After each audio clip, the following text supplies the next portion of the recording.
أعوذ بالله من الشيطان الرجيم. بسم الله الرحمن الرحيم. الحمد لله رب العالمين. الصلاة والسلام على أشرف الأنبياء والمرسلين وعلى آله وأصحابه ومن تبعهم بإحسان إلى يوم الدين. أما بعد. கண்ணியத்துக்குரிய இஸ்லாமிய சகோதரர்களே, சகோதரிகளே, தாய்மார்களே, நம் அனைவர் மீதும் அல்லாஹ்வுடைய சாந்தியும் சமாதானம் என்றென்றும் உண்டாகட்டும். அஸ்ஸலாமு அலைக்கும் வரஹ்மத்துல்லாஹி வபரகாத்துஹு. பேரருளாளனின் பெரும் அன்பினால் நாம் எல்லோரும் முதல் 10 வேகமாக கடந்து கொண்டிருக்கிறோம். இன்னும் ஒரு தினம் மாத்திரமே எஞ்சி இருக்கிறது முதல் 10 கடப்பதற்கு. ஒரு கண்ணியத்துக்குரிய ஒரு மாதத்தை மிக வேகமாக நாங்கள் கடந்து வருகின்றோம். அந்த அடிப்படையிலே அல்லாஹ் எங்களுக்கு செய்த கிருபையின் காரணமாக தொடர்ச்சியாக அல்லாஹ்வுடைய மார்க்கத்தை படிக்கக்கூடியவர்களாக, அவனுடைய அருளை பெறக்கூடியவர்களாக அல்லாஹ் தஆலா ஆக்கியிருப்பதற்கு முதலில் அல்லாஹ்வுக்கு எல்லா புகழும். அல்ஹம்துலில்லாஹ். நபிகள் நாயகம் ஸல்லல்லாஹு அலைஹி வஸல்லம் அவர்களின் வரலாற்றை கற்றுக்கொள்வோம், அதனூடாக அவர்கள் மீது மிகுந்த பற்றுக்கொள்வோம் என்ற துணைப்பொருளின் கீழால் தொடர்ச்சியாக லுஹர் தொழுகைக்கு பின்னாலே நாங்கள் ஒரு அமர்வை, சீரா அமர்வை நடத்தி வருகின்றோம். அந்த தொடரிலே ஒவ்வொரு நாளும் வித்தியாசமான தலைப்புகளில் நபிகள் நாயகம் ஸல்லல்லாஹு அலைஹி வஸல்லம் அவர்களை பற்றி கற்றுக்கொண்டு வருகிறோம். இன்று மிகவும் வித்தியாசமான ஒரு தலைப்பு. இதை பற்றி சமூகத்திலே பேசப்படுவது குறைவான ஒரு விடயம். ரசூலுல்லாஹி ஸல்லல்லாஹு அலைஹி வஸல்லம் அவர்களுடைய மல்டி டைமென்ஷனல் என்று சொல்லக்கூடிய பன்முகத்தன்மை அவர்களிடத்திலே இருந்திருக்கிறது. ஆனால் துரதிர்ஷ்டவசமாக சமூகத்திலே அவர்களுடைய அந்த பன்முகத்தன்மையை வெளிக்காட்டுவதை விடுத்து ஒரு குறிப்பிட்ட பார்வையில் மாத்திரம் நபிகள் நாயகம் ஸல்லல்லாஹு அலைஹி வஸல்லம் அவர்களை காலாகாலமாக நாங்கள் அறிமுகப்படுத்தி வந்திருக்கிறோம். அதன் விளைவு என்னவென்று சொன்னால், முஸ்லீம்கள் மாத்திரமல்ல, முஸ்லீம் அல்லாதவர்களுக்கு மத்தியிலும் கூட நபிகள் நாயகம் ஸல்லல்லாஹு அலைஹி வஸல்லம் அவர்கள் என்று சொல்லுகின்ற போது அவர்களை ஒரு தீவிர போக்கு கொண்ட ஒருவராகவும், எந்நேரமும் போராட்டங்களின் பக்கமே கவனம் செலுத்தி கொண்டிருந்த ஒருவரை போலவும், முஸ்லீம் அல்லாதவர்களை கண்டால் மிக கடுமையாக நடந்து கொள்கின்ற ஒருவரை போலவும், இரக்கமும் மனித குணமும் மனித உரிமை சிந்தனையும் இல்லாத ஒருவர் போலவும் பலர் கற்பனை பண்ணி கொண்டார்கள். காரணம், முஸ்லீம் சமூகத்திலே நபிகள் நாயகம் ஸல்லல்லாஹு அலைஹி வஸல்லம் அவர்களுடைய இந்த பன்முகத்தன்மையை நாங்கள் பேச தவறியதன் விளைவு அல்லது படிக்க தவறியதன் விளைவு என்று நாங்கள் சொல்லலாம். அப்படிப்பட்ட நபிகள் நாயகம் ஸல்லல்லாஹு அலைஹி வஸல்லம் அவர்களுடைய பார்க்கப்படாத அல்லது பார்ப்பது குறைவாக இருக்கக்கூடிய ஒரு பகுதி தான் நபிகள் நாயகம் ஸல்லல்லாஹு அலைஹி வஸல்லம் அவர்களுடைய அழகியல் உணர்வு. அவருடைய அழகியல் உணர்வை பற்றி நாங்கள் அதிகம் பேசுவதில்லை. அவருடைய மார்க்க உணர்வை பேசுகிறோம், அவருடைய தக்குவாவை பற்றி பேசுகிறோம், அவருடைய சதகாவை பற்றி பேசுகிறோம், அவர்களுடைய ஆன்மீக விஷயங்களை பற்றி பேசுகிறோம். ஆனால் இந்த உலகத்திலே வாழுகின்ற போது ஸல்லல்லாஹு அலைஹி வஸல்லம் அவர்கள் ஒரு மனிதனாக எந்த அளவுக்கு ஒரு அழகியல் உணர்வு மிக்க மனிதராக இருந்திருக்கிறார்கள் என்ற விடயத்தை தான் இனி வரும் ஒரு சில தினங்களுக்கு நாங்கள் பார்க்க இருக்கிறோம். இது சமூகத்திலே பேசப்படாத ஒரு தலைப்பு என்று தான் நான் நினைக்கிறேன்.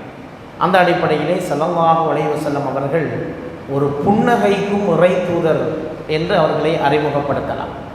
அவர்கள் எப்போதும் முகத்தை சிறு சிறு என்று வைத்துக்கொண்டு பார்ப்பவர்களை எல்லாம் முறைத்து பார்த்து கொண்டிருக்கின்ற கடும் உள்ளம் கொண்ட ஒருவராக நபிகள் நாயகம் ஸல்லல்லாஹு அலைஹி வஸல்லம் அவர்கள் இருக்கவில்லை. பார்த்ததும் கவரக்கூடிய, எல்லோராலும் விரும்பக்கூடிய சாந்தமான போக்கு கொண்டவர்களாகவே இருந்திருக்கிறார்கள் என்பதை நாம் சீராவிலிருந்து கற்றுக்கொள்கிறோம். அல்லாஹ் தஆலா குர்ஆனிலே சொல்கிறான், ஃபபிமா ரஹ்மத்தின் மினல்லாஹி லின்த லஹும். நபியே, அல்லாஹ்விடமிருந்து வந்த ரஹ்மத்தின் காரணமாகத்தான் நீங்கள் இவ்வளவு சாஃப்டான மனிதராக இருக்கிறீர்கள். அல்லாஹ்வே சொல்கிறான். இறை தூதர் ஒரு ஹார்டான மனிதர் இல்லை, ஒரு சாஃப்டான மனிதர். அல்லாஹ்விடமிருந்து வந்த ரஹ்மத்தின் காரணமாகத்தான் நபியே நீங்கள் ஒரு சாஃப்டான மனிதராக இருக்கிறீர்கள். வலவ் குன்த ஃபவ்வன் கலீபல் கல்பி. சில வேளை நீங்கள் கொஞ்சம் கடின சித்தம் கொண்ட ஒருவராக, கொஞ்சம் ஒரு ஹார்டான மனிதராக நீங்கள் இருந்திருந்தால், கொஞ்சம் அடுத்த மனிதர்களோடு ஹாஷாக நடந்து கொள்கின்ற ஒருவராக நீங்கள் இருந்திருந்தால், லன் ஃபம்மு மின் ஹவுலிக், நபியே உங்களை சுற்றி இருந்த மனிதர்கள் எல்லாம் விரண்டோடி இருப்பார்கள். ஆனால் உங்களை சுற்றி எந்த நேரமும் ஒரு கூட்டம் இருக்கிறதே, எந்நேரமும் உங்களை சுற்றி ஆட்கள் இருக்கிறார்கள், அதற்கு காரணமே உங்களுடைய இந்த சாஃப்ட்னஸ், உங்களுடைய இந்த மிருதுத்தன்மை, உங்களோட அந்த மென்மையான போக்கு, உங்களோட புன்னகை, உங்களோட சிரிப்பு, உங்களோட ஹாஷ்யம், அடுத்த மனிதர்களோடு சகஜமாக பழகக்கூடிய அந்த தன்மை, இதுதான் உங்களோட பியூட்டி, உங்களோட அழகு, அதுதான் உங்களை இன்று ஒரு இறை தூதராக இந்த இடத்திலே கொண்டு வந்து வைத்திருக்கிறது என்று அல்லாஹ் தஆலா குர்ஆனிலே சொல்கிறார். ஒமா அர்ஸல்நாக இல்லா ரஹ்மத்தன் லில் ஆலமீன், இந்த அகில உலகங்களுக்கும் இருக்கக்கூடிய அத்தனை உறவுகளுக்கும் மனிதர்களுக்கும் நபியே உங்களை நாங்கள் ரஹ்மத்தாகவே அன்றி அனுப்பி வைக்கவில்லை, இரக்கத்தினுடைய இறை தூதராகத்தான் உங்களை நாங்கள் அனுப்பி இருக்கிறோம் என்று அல்லாஹ் தஆலா சொல்கிறார். ஆனால் அதிகமாக நாங்கள் ஸல்லல்லாஹு அலைஹி வஸல்லம் அவர்களை பற்றி இந்த பகுதியை பேச குறைவான சந்தர்ப்பங்களை ஏற்படுத்தி கொண்டதன் விளைவாக முஸ்லீம்கள் மத்தியிலும் சரி, முஸ்லீம் அல்லாதவர்கள் மத்தியிலும் சரி, நபிகள் நாயகம் ஸல்லல்லாஹு அலைஹி வஸல்லம் அவர்களே ஒரு ஹார்ட்ஷிப்பான, ஒரு கடுமையான போக்குடையவராக பார்க்கின்ற ஒரு பார்வை இருக்குது. அதன் விளைவு தான் உங்களுக்கு தெரியும். அவர்களை பற்றி வரையப்பட்ட கேலி சித்திரங்களாக இருக்கலாம், அவர்களை பற்றி வெளியிடப்பட்ட சில திரைப்படங்களாக இருக்கலாம், அவற்றிலெல்லாம் அவர்களை ஒரு தீவிர சிந்தனை கொண்டவராக அல்லது மனித உறவுகளுக்கு ஒத்துவராத ஒருவராக அவர்கள் சித்தரிக்கப்பட்டிருந்ததற்கான காரணம் இந்த புரிதல் சரியாக செல்லவில்லை என்பது. ஆகவே தான் இன்றைய தலைப்பிலே நாங்கள் ரசூலுல்லாஹி ஸல்லல்லாஹு அலைஹி வஸல்லம் அவர்கள் ஒரு புன்னகைக்கும் முறை தூதராக எப்படி இருந்தார், அவர்களுடைய வாழ்க்கையில் அவர்கள் சிரித்த சந்தர்ப்பங்கள் என்ன, அப்படி சிரித்திருக்கிறார்களா, அவர்கள் வாய் விட்டு சிரித்திருக்கிறார்களா, அல்லது புன்னகை மாத்திரம்தான் பூத்திருக்கிறார்களா? சில போது நம்முடைய சமுதாயத்தில் சத்தமிட்டு நாங்கள் சிரிக்கின்ற போது அதனை முழுமையாக தவறாக பார்க்கின்ற ஒரு நடைமுறை இருக்கிறது. அது சீராவின் ஒளியிலே சரியான பார்வைதானா? ஸல்லல்லாஹு அலைஹி வஸல்லம் அவர்களுடைய வாழ்க்கை முழுக்க முழுக்க ஒரு சீரியஸான வாழ்க்கையாகத்தான் இருந்ததா, அல்லது அதிலும் ஜோக்குகள், நகைச்சுவைகள் அவர்களுடைய வாழ்க்கையிலும் கலந்திருந்ததா என்கின்ற விடயங்களைத்தான் நாங்கள் பார்க்கிறோம். ஒரு மனிதராக ஸல்லல்லாஹு அலைஹி வஸல்லம் அவர்கள் எப்படியான ஒரு உணர்வு மிக்கவராக இருந்திருக்கிறார்கள் என்பதை இன்றைய அமர்வு ஒரு நல்ல தெளிவை தரும் என்று நாம் நினைக்கிறோம். அந்த அடிப்படையிலே சிரிப்பு என்பது உலகத்திலே எந்த ஒரு விலங்குக்கும் அல்லாஹ் தஆலா கொடுக்காத ஒரு அற்புதம். அது மனிதர்களுக்கு மாத்திரம்தான் இருக்கிறது. விலங்குகள் சிரித்ததாக நாங்கள் கேள்விப்பட்டதில்லை. மனிதர்கள் தான் இந்த சிரிப்பு என்கின்ற ஒரு அருட்கொடையை பெற்றிருக்கின்றார். சிரிக்க தெரியாத மனிதன் வாழ்க்கையை ரசிக்க தெரியாத மனிதன் என்று சொல்லலாம். ஏனென்றால் இந்த சிரிப்பு அல்லாஹ்வுடைய ஒரு அருட்கொடையாக இருக்கிறது. நாம் சிரிக்கின்ற போது அது ஒரு தொற்று நோய் போல எங்களை சுற்றி இருக்கிறவர்களையும் சந்தோஷப்படுத்தப்படுகிறது. நாம் கவலையாக இருக்கின்ற போது எங்களை சுற்றியுள்ளவர்களையும் நாங்கள் கவலையாக்கி விடுகிறோம். அன்பையும் அரவணைப்பையும் கூட்டு வாழ்வையும் நட்பையும் புரிந்து கொள்வதற்கு இந்த சிரிப்பு ஒரு ஊடகமாக இருக்கிறது என்பதை நாங்கள் பார்க்கின்றோம். எனவேதான் மனித வாழ்க்கையிலே சிரிப்பு என்பது ஒரு அற்புதமான ஒரு விடயம். அதனால் தான் நபிகள் நாயகம் ஸல்லல்லாஹு அலைஹி வஸல்லம் அவர்கள் ஒரு எளிமையான சதக்காவை எங்கள் எல்லோருக்கும் கற்றுத்தந்தார். எளிமையான சதக்கா எல்லோரும் செய்யலாம். இந்த சதக்காவை என்னிடம் காசு இல்லை, பணம் இல்லை, வசதி இல்லை, பொருளாதாரம் இல்லை என்று குறை சொல்வ தேவையில்லை. எல்லோரும் செய்யக்கூடிய ஒரு சதக்காவை ஸல்லல்லாஹு அலைஹி வஸல்லம் அவர்கள் சொன்னார். அதுதான் தபஸ்ஸுமுக ஃபி வஜ்ஹி அஹீக லக சதகா என்று ஸல்லல்லாஹு அலைஹி வஸல்லம் அவர்கள் சொன்னார். உன்னுடைய சகோதரனை பார்த்து நீ இலேசாக புன்முறுவல் பூத்து சிரிப்பது உனக்கு சதக்கா என்று ஸல்லல்லாஹு அலைஹி வஸல்லம் சொன்னார். எவ்வளோ அழகான ஒரு மார்க்கம். அடுத்த மனிதர்களை பார்த்து புன்முறுவலோடு, சிரித்த முகத்தோடு, மலர்ந்த முகத்தோடு அவர்களை பார்ப்பது ஒரு சதக்கா, ஒரு தான தர்மத்துக்கு சமனானது என்று சொல்லுகின்ற மார்க்கமாக இஸ்லாத்தை நாங்கள் பார்க்கிறோம். எவ்வளோ அழகான ஒரு வழிமுறை. அடுத்த மனிதர்களை பார்த்து சந்தோஷமாக சிரிப்பது, அவர்களுடைய முகத்திலும் சந்தோஷத்தை ஏற்படுத்துவது ஒரு சதக்கா. இப்போ நாங்கள் ஒரு பெரும் அதிகாரி ஒருவரை, ஒரு உயர் அதிகாரி ஒருவரை சந்திப்பதற்காக செல்கிறோம். அவருடைய அறைக்குள் செல்லுகின்ற போது அவருடைய முகத்தை பார்க்கிறோம். அவர் எங்களை பார்த்து ஒரு திடீரென ஒரு புன்முறுவல் பூத்தால் எங்களுடைய உள்ளத்தில் இருக்கிற அந்த கவலை, பயம், அந்த டென்ஷன், அந்த அத்தனையும் இல்லாமல் போய்விடும். நாம் சந்திக்க வந்தது ஒரு சாதாரண ஒரு நல்ல மனிதரை என்ற உணர்வு அந்த ஒரு புன்னகையினால் வந்துவிடும். அதே நேரம் நாம் போகின்ற போது அவர் முறைத்து கொண்டு தன்னை ஒரு கடினம் உள்ளமாக கொண்டவராக தன்னை காட்டிக்கொள்கின்ற போது உள்ளத்திலே பயம் தொற்றிக்கொள்ளும். இது இயல்பான ஒரு விடயம். இன்று நாங்கள் சொல்லுகின்ற ஒரு விடயம்தான் புன்னகை என்பது ஒரு இன்டர்நேஷனல் லாங்குவேஜ், ஒரு சர்வதேச மொழி. அது எல்லோருக்கும் தெரிந்த ஒரு மொழி. நாங்கள் ஒரு அரபு நாட்டுக்கு செல்கிறோம், ஒரு அரபியை சந்திக்கிறோம், அவரோடு நாங்கள் பேச தேவையில்லை, கதைக்க தேவையில்லை, அளவலாக தேவையில்லை. அவரை பார்த்து புன்முறுவல் பூத்தால் எங்களுக்குள்ள ஒரு கம்யூனிகேஷன் உருவாகும். நாங்கள் அவரோடு ஒரு பழகிய உணர்வை பெற்றுக்கொள்வோம். எங்களோடு இருப்பவர்கள், எங்களுக்கு தெரிந்தவர்களோடு நாங்கள் பார்த்து முகத்தை பார்த்து புன்முறுவல் பூக்கின்ற போது அந்த விடயம் அவர்களுக்கு தொற்றிக்கொள்வதை நாங்கள் பார்க்கிறோம். உடனடியாக அந்த சந்தோஷம் இடம் மாறுவதை நாங்கள் பார்க்கிறோம். எனவே தான் மனித வாழ்க்கையில் இந்த சிரிப்பு என்பது முக்கியமானவராக பார்க்கப்பட்டிருக்கிறது. ஆனால் பெரும்பாலும் தங்களை ஆன்மீகவாதிகளாக காட்டிக்கொள்பவர்கள் சிரிப்பதில்லை. ஆன்மீகத்துக்கு முக்கியத்துவம் கொடுப்பவர்கள், ஆன்மீகவாதிகள் என்று அழைக்கப்படுபவர்கள் சிரிப்பதில்லை. அவர்கள் அழுகைக்குத்தான் முக்கியத்துவம் கொடுப்பார்கள், சிரிப்பதை தவிர்த்து கொள்வார்கள். பிறரோடு கூட தங்களுடைய முகத்தினால் சிரிப்பை வெளிப்படுத்துவதை குறைத்துக் கொள்வார்கள். அதே போன்று தான் போராட்ட களங்களில் பணிபுரிகின்ற தளபதிகள், வீரர்கள் என்று அழைப்பவர்கள் தங்களை சிரிப்பதை அவர்கள் வெளிக்காட்டிக் கொள்வதில்லை. அது அவர்களுடைய ஒரு இமேஜிலே ஒரு குறைவை ஏற்படுத்துவதாக அவர்கள் நினைத்து கொண்டிருக்கிறார்கள். ஆனால் ஏக நேரத்தில் ஒரு ஆன்மீகவாதியாகவும் இருந்து கொண்டும், அதே நேரத்திலே ஒரு போர் தளபதியாகவும் இருந்து கொண்டும், ஒரு அரசியல் தலைவராகவும் இருந்து கொண்டும், ஒரு நிர்வாகியாகவும் இருந்து கொண்டும் அழகாக புன்னகைக்கவும் தெரிந்த ஒரு மனிதராக ஸல்லல்லாஹு அலைஹி வஸல்லம் அவர்கள் இருந்திருக்கிறார். அவர்களது வாழ்க்கையிலே புன்னகை என்பது, சிரிப்பு என்பது இணை பிரியாத ஒரு அம்சமாக இருந்திருக்கிறது. சகஜமாக எல்லோரோடும் பழகக்கூடியவர்களாக இருந்த ஸல்லல்லாஹு அலைஹி வஸல்லம் அவர்கள் மிகவும் அடுத்த மனிதர்களை அவர்களோடு இணைக்கக்கூடிய ஒரு அழகான ஊடகமாக இந்த சிரிப்பை தான் ஆக்கி கொண்டிருக்கிறார்கள் என்பதை நாங்கள் பார்க்கிறோம். பைஹக்கியிலே வரக்கூடிய ஒரு செய்தியை பாருங்கள். அபூ ஹுரைரா ரலியல்லாஹு தஆலா அவர்கள் இந்த செய்தியை அறிவிக்கிறார்கள். ரசூலுல்லாஹை பற்றி அவர்கள் சொல்லுகின்ற இந்த விடயத்தை பாருங்கள். ஸல்லல்லாஹு அலைஹி வஸல்லம் வாழ்க்கையிலே அவர்கள் புன்முறுவல் கலந்த வாழ்க்கையை தான் வாழ்ந்து வந்தார்கள்.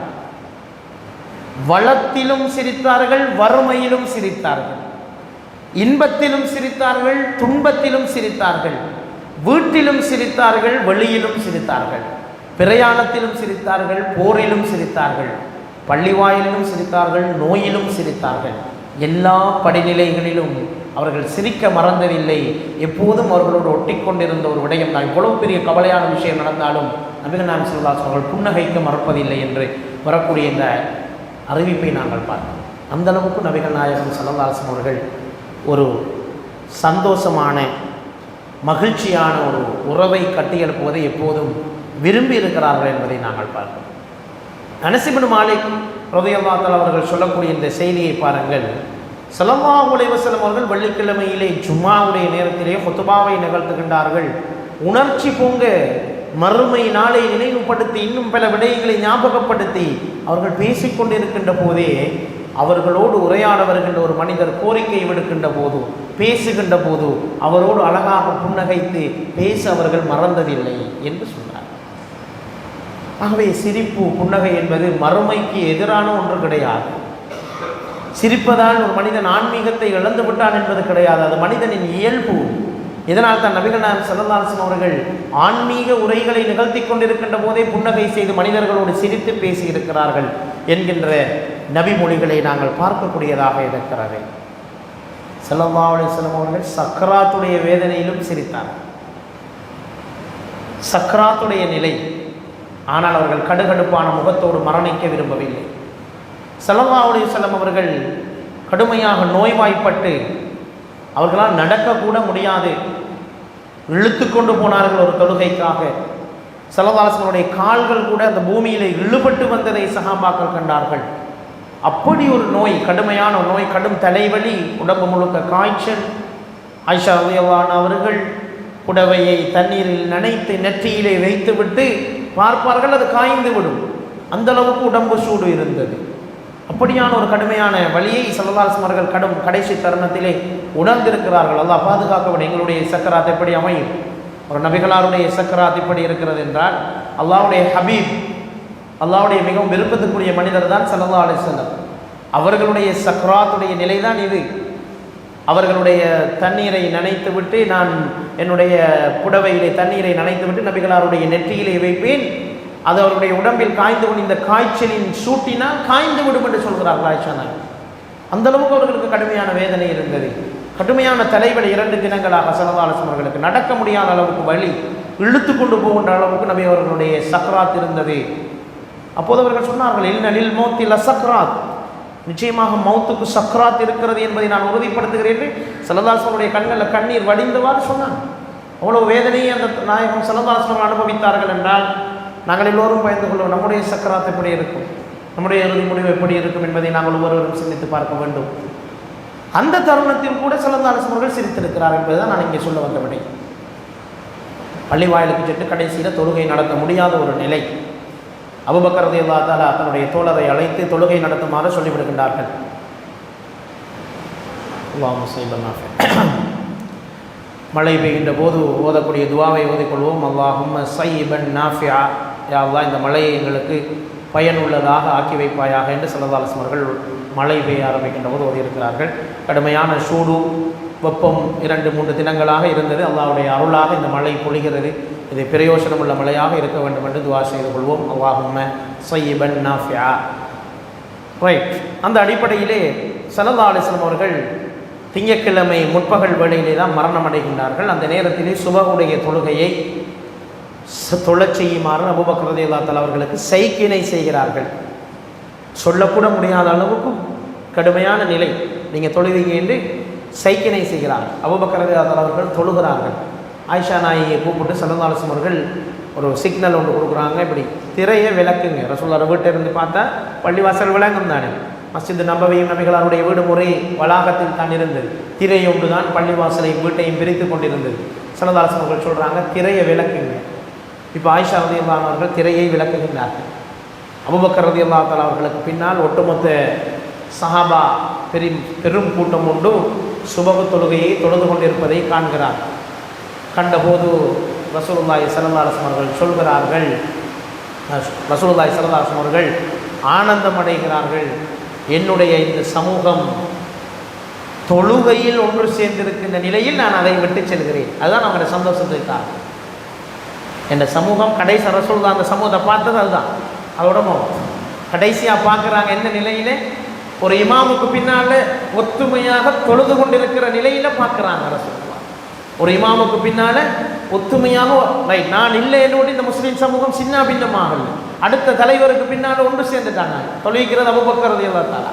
அப்போ ரசூலுல்லாஹ் மறைமுகமாக விரும்பினாங்க தன்னுடைய மரணத்துக்கு பிறகு இந்த இஸ்லாமிய சமுதாயத்தின் ஹிலாஃபத்தின் பொறுப்பை அபூபக்கர் ரலியல்லாஹு தஆலா அவர்கள் தான் ஏற்றுக்கொள்ள வேண்டும் என்று விரும்பினார்கள். அதனால் தான் அவர்களை தொழுகை நடத்த சொன்னார்கள். இப்போது அந்த தொழுகையிலே அவர்களுக்கு பின்னால் இந்த உம்மத் ஒன்று சேர்ந்திருப்பதை பார்த்து ஸல்லல்லாஹு அலைஹி வஸல்லம் அவர்கள் சந்தோஷப்படுகிறார்கள், சிரிக்கிறார்கள். இந்த சமூகம் இப்படி ஒற்றுமையாக இருக்கிறதே அல்ஹம்துலில்லாஹ் என்று அந்த புன்னகையோடு தான் நபிகள் நாயகம் ஸல்லல்லாஹு அலைஹி வஸல்லம் உடைய மரணமும் நிகழ்ந்தது என்றால் அவர்கள் சிரிக்கின்ற ஒரு இறை தூதராகவே வாழ்ந்திருக்கிறார்கள், மறைந்திருக்கிறார் என்பதை நாங்கள் பார்க்கிறோம்.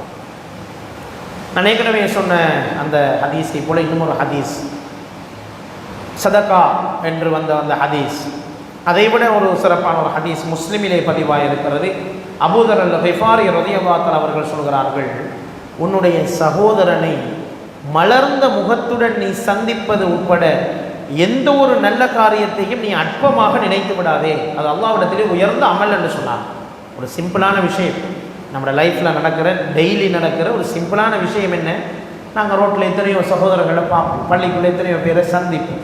அந்த நேரத்தில் முகத்தை உருண்டு வச்சு கொண்டிருக்காம அவங்கள பார்த்து லேசாக புன்னகை செய்வது நீங்கள் லேசான காரியம் பண்ணி நினைக்காதீங்க, அது அல்லாஹ் விட்டு உயர்ந்த காரியம். எப்போ நம்மளை பார்த்து அடுத்தாக்கள் நம்மளோட அணுகிறத கஷ்டமாக நினைக்காங்களோ, எப்போ நம்மள்கிட்ட வந்து பேசுகிறத ஒரு சங்கடமாக நினைக்கிறாங்களோ, அப்போ நாங்கள் மனித பண்பை இழந்துவிட்டோம். பலர் நினைக்கிறார்கள் அதுதான் அவருடைய பழமை. என்னோட எல்லாரும் வந்து டக்குன்னு கதைக்க மாட்டாங்க, என்னோட வந்து எல்லாரும் பேச மாட்டாங்க என்று சொல்லுகின்றவர்கள் இருக்கிறார்கள். அது ஒரு அழகான குணம் இல்லை, அது ஒரு அழகான குணம் அல்ல. அழகான குணம் என்ன தெரியுமா? எவ்வளோ பெரிய மனிதராக இருந்தாலும் அவரோட போய் சாதாரண மனிதனும் சர்வசாதாரணமாக போய் பேசலாம், பழகலாம் என்று இருந்தால் அதுதான் உயர்ந்த மனித குணம், அதுதான் உயர்ந்த மனித குணம். அதுதான் ரசூலுல்லாஹி ஸல்லல்லாஹு அலைஹி வஸல்லம் இருந்தது. அதனைத்தான் நீங்கள் சொல்கிறார்கள், உன்னுடைய சகோதரனை நீ மலர்ந்த முகத்தோட நீ சந்திக்கிறது கூட ஒரு நல்ல காரியம், அதை நீ அற்பமாக கருதி விடாதே, அது ஒரு உயர்ந்த அமல் என்று ஸல்லல்லாஹு அலைஹி வஸல்லம் சொல்லியிருக்கிறார். இன்னும் ஒரு ஹதீஸை பாருங்கள், முஸ்லிமிலே பதிவான ஹதீஸ். ஜரீர் இப்னு அப்துல்லா ரலியல்லாஹு தஆலா அவர்கள் அறிவிக்கின்றார்கள் இந்த செய்தியை. நான் இஸ்லாத்தை தழுவிய நாளிலிருந்து அல்லாஹ்வுடைய தூதர் ஸல்லல்லாஹு அலைஹி வஸல்லம் அவர்கள் என்னை விட்டு மறைந்து என்னை மறுபடியும் எப்பெல்லாம் பார்ப்பார்களோ அப்போதெல்லாம் அவர்கள் என்னோடு சிரிப்பார்கள். ஜரீர் இப்னு அப்துல்லா ரலியல்லாஹு தஆலா அறிவிக்கக்கூடிய செய்தி முஸ்லிமிலே பதிவாயிருக்கு. எப்பெல்லாம் நான் ரசூலுல்லாஹ்வை இஸ்லாத்தை தழுவினேனோ அண்டையிலிருந்து நான் எப்பெல்லாம் நபிகள் நாயகம் ஸல்லல்லாஹு அலைஹி வஸல்லம் அவர்களை நீண்ட நாட்களுக்கு பிறகு பார்க்க போகிற சந்தர்ப்பங்களில் எல்லாம் என்னை பார்த்து அவர்கள் சிரித்திருக்கிறார்கள். ஒரு நாள் கூட என்னோட அவங்க சிரிக்காமல் விட்டதில்லை. எப்போ நான் சந்திக்க போனாலும் என்னோட மன சந்தோஷத்தோடு மன மகிழ்ச்சியோடு மலர்ந்த முகத்தோடு என்னை வரவேற்று சிரித்திருக்கிறார்கள் என்று அவர்கள் அதனை ஒரு நல்ல விடயமாக எடுத்துச் சொல்வதை நாங்கள் பார்க்கிறோம்.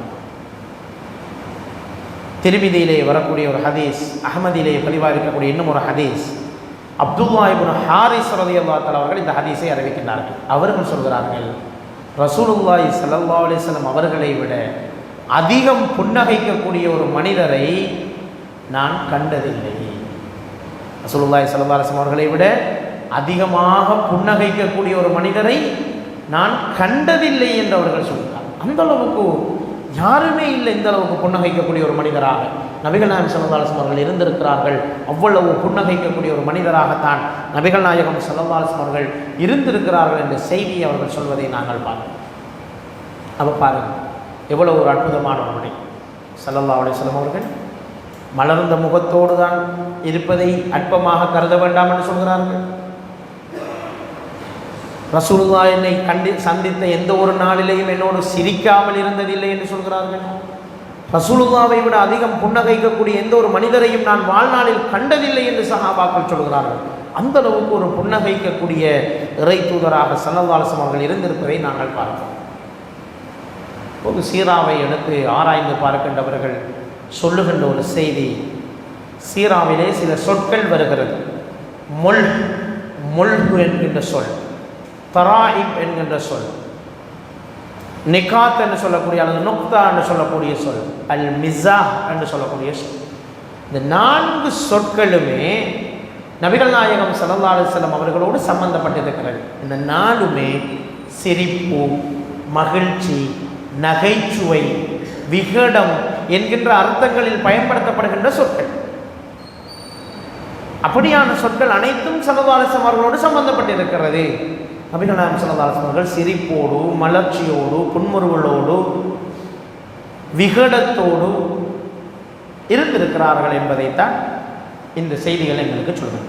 அல் முல்ஹா என்று சொல்கின்றது சொல்லிலோ செயலிலோ கொஞ்சம் இருப்பதை இருப்பதாக சொல்லாமல் கொஞ்சம் நயந்து சொல்வது. இது ரசூலுல்லாஹ்விடத்தில் இருந்திருக்கு. நயந்து சொல்வது, உதாரணங்களை ஓமைகளை பாவித்து ஒரு விடயத்தை விளக்குவது, இது பேச்சிலே அடுத்தவர்களை கவரும். அப்படியான ஒரு தன்மை ஸல்லல்லாஹு அலைஹி வஸல்லம் இருந்திருக்கிறது என்பதை நாங்கள் பார்க்கிறோம். இமாம் ஜமக்ஷரி ரஹ்மஹுல்லாஹ் அவர்கள் சொல்கிறார்கள், ஸல்லல்லாஹு அலைஹி வஸல்லம் அவர்கள் கூறியதாக இப்னு அப்பாஸ் ரலியல்லாஹு தஆலா அவர்கள் அறிவிக்கக்கூடிய ஒரு செய்தியை இமாம் ஜமக்ஷரி அவர்கள் பதிவு செய்கிறார்கள். உண்மையான ஒரு மூமினுடைய 3 பண்புகள் இருக்கும். அதில் ஒன்று ஹாஷ்யம் கலந்ததாக, நகைச்சுவை கலந்ததாக அவன் பேசுவான். 2வது மரியாதையாக பேசுவான். 3வது அன்புக்குரியவராக அன்பாக பேசுவான். அப்போ ஒரு மனிதனுடைய பேச்சிலே இந்த 3ம் ஒன்று சேர்கின்ற போது ஒரு நகைச்சுவை, அதே போன்று ஒரு மரியாதை, ஒரு அன்பு, இந்த 3ம் ஒன்று சேர்ந்த ஒருவருடைய உரையை கேட்பதற்கு நாம் மிகவும் விரும்புவோம்.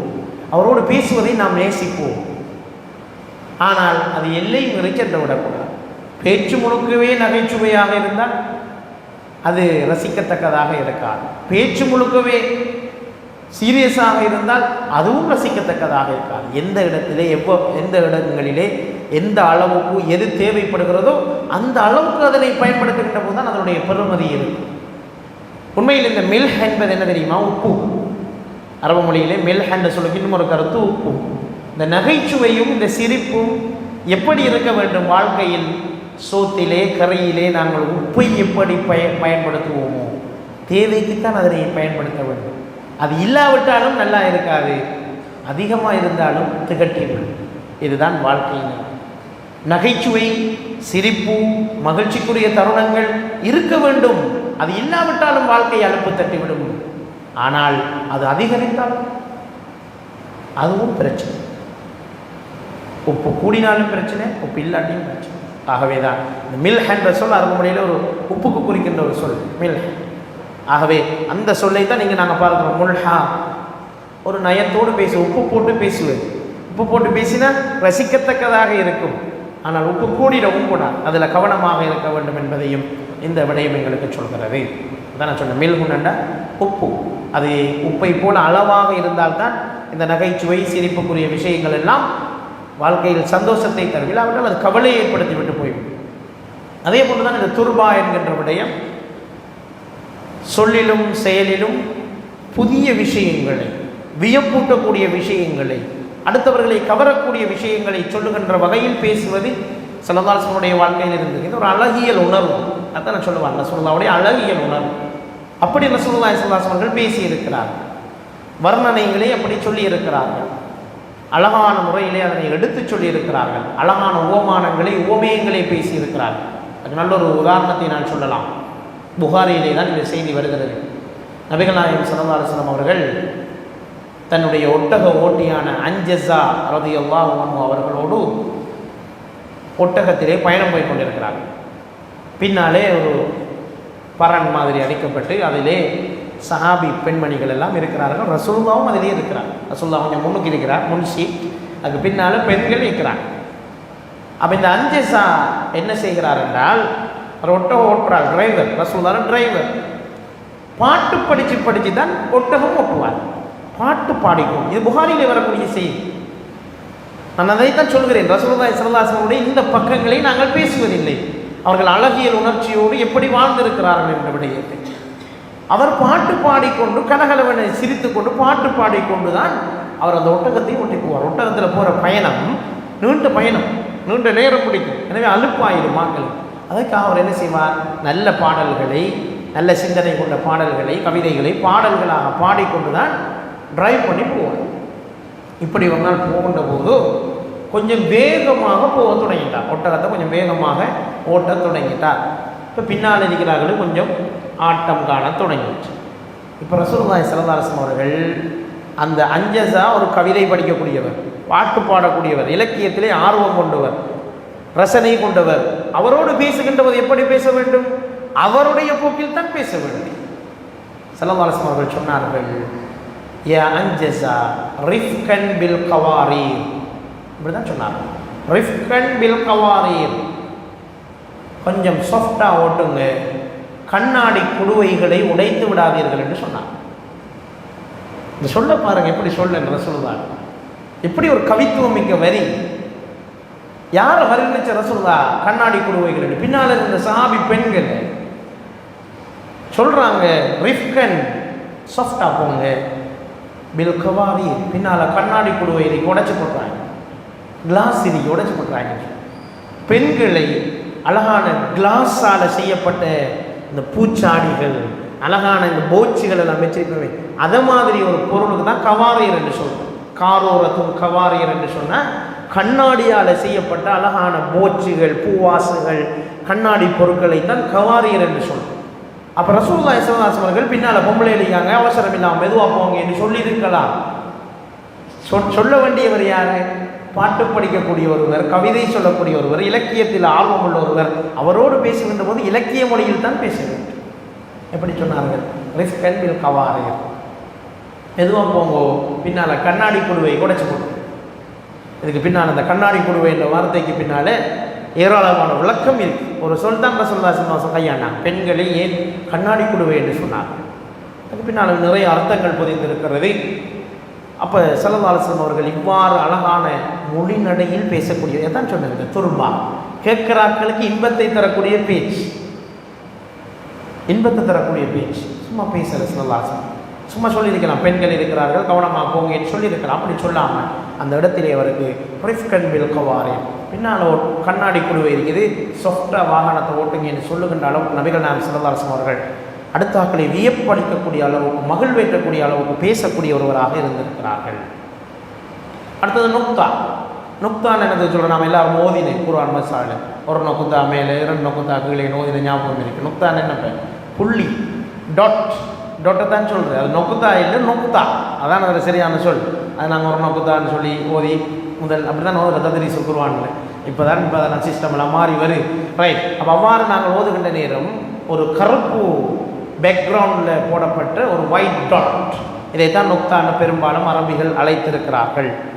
அப்போ அந்த மாதிரியான இந்த நுக்தான்னு சொல்வது இலக்கியத்தில் எதற்கு பயன்படுத்தப்படும் என்றால் சிந்தனை கிளர்ச்சியை ஏற்படுத்தக்கூடிய பேச்சு.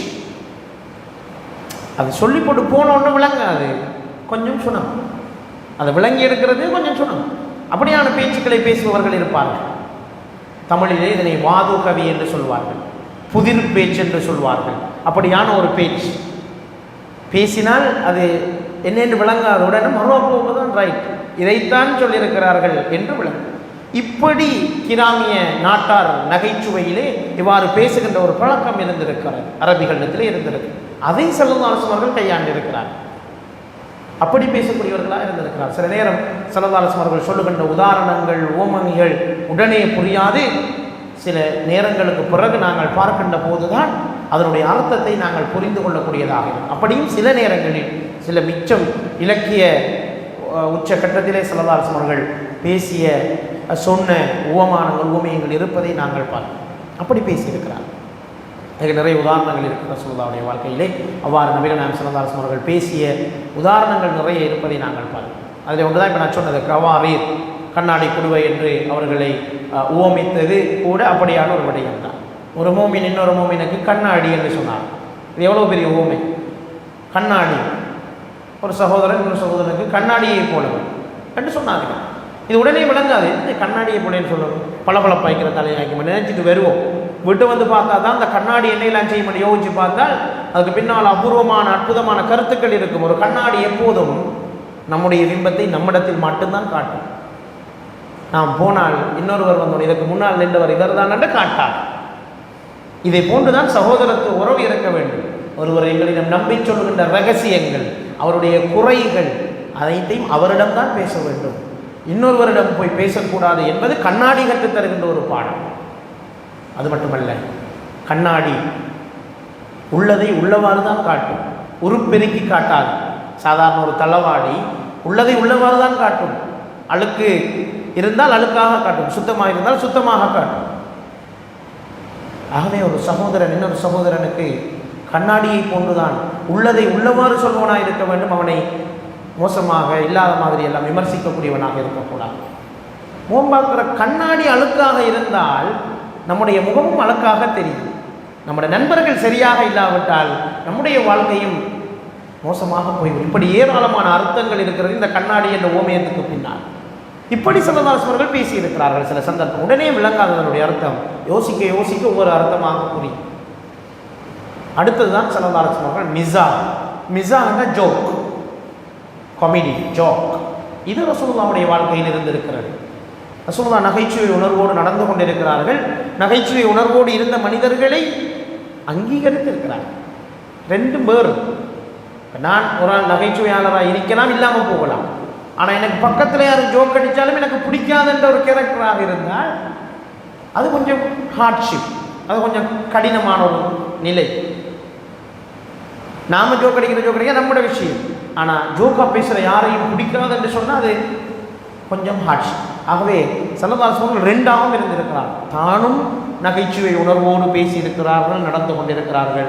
நகைச்சுவை உணர்வோடு பேசிய நடந்து கொண்ட மனிதர்களை அங்கீகரித்து இருக்கிறார். இதற்கு ஏராளமான சம்பவங்கள் இஸ்லாமிய வரலாற்றிலே பதிவு செய்யப்பட்டது. ஆகவே இந்த சைடோடு ரசூலுல்லாஹ்வுக்கு இருந்திருக்கிறது. ஒரு அழகியல் உணர்வோடு அடுத்த மனிதர்களை அங்கீகரித்து அடுத்த மனிதர்களை சந்தோஷப்படுத்தி பேசுகின்ற பேச்சுக்கள் அவர்களுக்கு இருந்திருக்கிறது என்பதை நாங்கள் பார்க்கிறோம்.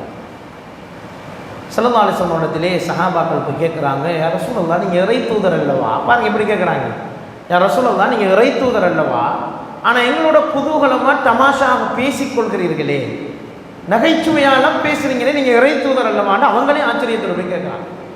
சஹாபாக்களே போய் கேட்குறாங்க, யா ரசூலல்லாஹ் எங்களோட தமாஷா பேசுகிறீங்களே, குதூகலமாக பேசுகிறீங்களே, ஜோக்கெல்லாம் அடித்து பேசுகிறீங்களே, இது ஒரு இறை தூதராக இருந்தோன்னு உங்களுக்கு எப்படி சாத்தியம் என்று கேட்டபோது ஸல்லல்லாஹு அலைஹி வஸல்லம் சொன்னார்கள், நான் நகைச்சுவையாக பேசுகிறேன், ஆனால் பேசும்போது உண்மையே தான் பேசுகிறேன். என்ற ஜோக், என்ற நகைச்சுவை, என்னுடைய ஹாஸ்யம் பொய்யானது கிடையாது. பொய்யை கொண்டு நான் ஒரு காலமும் நகைச்சுவை சொல்ல மாட்டேன். ஒரு ஆளை ஏமாத்துற மாதிரி என்னுடைய நகைச்சுவை இருக்காது என்று ஸல்லல்லாஹு அலைஹி வஸல்லம் அவர்கள் ஒரு ஜோக் எப்படி இருக்கணுங்கிறதுக்கான ஒரு வரைவிலக்கணமாக இந்த விஷயத்தை சொல்லலாம். ஒரு இறை தூதராக இருந்து கொண்டு நகைச்சுவையாக பேசுவதில் எந்த பிரச்சனையும் இல்லை என்று சொல்கிறார்கள். நகைச்சுவை உணர்வு என்பது மனிதனுடைய உள்ளத்தில் இருக்கிற ஒரு இயல்பான உணர்வு, அழகியல் உணர்வுகளில் ஒன்று.